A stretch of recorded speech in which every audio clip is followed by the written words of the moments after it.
2001 থেকে 2006 সাল পর্যন্ত প্রধানমন্ত্রী থাকাকালীন কানাডীয় কোম্পানি নাইকোকে গ্যাস অনুসন্ধান ও উত্তোলনের চুক্তি দেওয়ার ক্ষেত্রে ক্ষমতার অপব্যবহারের অভিযোগে বেগম খালেদা জিয়ার বিরুদ্ধে 2007 সালে 9 ডিসেম্বর মামলা করে দুর্নীতি দমন কমিশন দুদক। অভিযোগে বলা হয়, 3টি গ্যাস ক্ষেত্র পরিত্যক্ত দেখিয়ে নাইকোর হাতে তুলে দেওয়ার মাধ্যমে রাষ্ট্রে প্রায় 13,777 কোটি টাকার ক্ষতি করেছেন আসামিরা। 2008 সালে 5 মে খালেদা জিয়া ও 9 জনের বিরুদ্ধে অভিযোগপত্র দেয় দুদক। তবে সাবেক জ্বালানি প্রতিমন্ত্রী AKM মোশাররফ হোসেন এবং সাবেক আইনমন্ত্রী মওদুদ আহমদ মারা যাওয়ায় 2023 সালের 19 মার্চ খালেদা জিয়া সহ 8 জনের বিরুদ্ধে অভিযোগ গঠন করেন আদালত।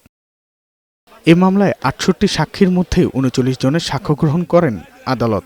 গত 5 ফেব্রুয়ারি মামলার সাক্ষ্য গ্রহণ শেষ হয়। 13 ফেব্রুয়ারি আসামিদের আত্মপক্ষ শুনানি যুক্তিতর্ক উপস্থাপন শেষে বুধবার রায় ঘোষণা করা হয়। বেগম খালেদা জিয়ার বিরুদ্ধে এই 39 জন সাক্ষীর একজনেও বেগম খালেদা জিয়ার বিরুদ্ধে কোনো সাক্ষ্য দেন নাই। আজকে মাননীয় আদালত আজকে রায়ের মধ্য দিয়ে বেগম খালেদা জিয়াকে খালাস দিয়েছেন, পাশাপাশি অন্য সকল আসামিকেও খালাস দিয়েছেন। তার মধ্য দিয়ে আমরা এই মামলার মধ্যে দীর্ঘ আইনি সংগ্রামের পরে আমরা আইনগতভাবে আমরা সফল হয়েছি, আমরা ন্যায় বিচার পেয়েছি।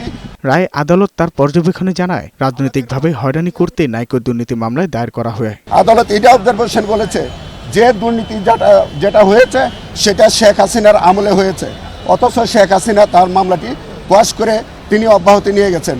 যেখানে শেখ হাসিনার বিরুদ্ধে মূল যে অভিযোগ সেটা থেকে যদি তিনি অব্যাহতি পেয়ে যান, তাহলে পরবর্তীতে আর কোনো অভিযোগ অন্য কারো বিরুদ্ধে চলমান হওয়ার কোনো সুযোগ নাই। খালেদা জিয়া ছাড়াও নাইকো দুর্নীতি মামলায় অন্য আসামিরা হলেন সাবেক মুখ্য সচিব কামাল উদ্দিন সিদ্দিকী, জ্বালানি মন্ত্রণালয়ের সাবেক ভারপ্রাপ্ত সচিব খন্দকার শহীদুল ইসলাম, সাবেক সিনিয়র সহকারী সচিব CM Yusuf Hossain, Bangladesh petroleum exploration and production company limited বাপেক্সের সাবেক মহাব্যবস্থাপক মীর মইনুল হক এবং নাইকো রিসোর্সেস বাংলাদেশ লিমিটেডের সাবেক প্রেসিডেন্ট কাশেম শরীফ, ব্যবসায়ী গিয়াসউদ্দিন আল মামুন ও বাগেরহাটের সাবেক সংসদ সদস্য MAH সেলিম। তাৎক্ষণিক প্রতিক্রিয়া রায় সন্তুষ্টির কথা জানান ব্যবসায়ী গিয়াসউদ্দিন আল মামুন। ন্যায় বিচার পেয়েছে, আল্লাহ ন্যায় বিচার দিয়েছে।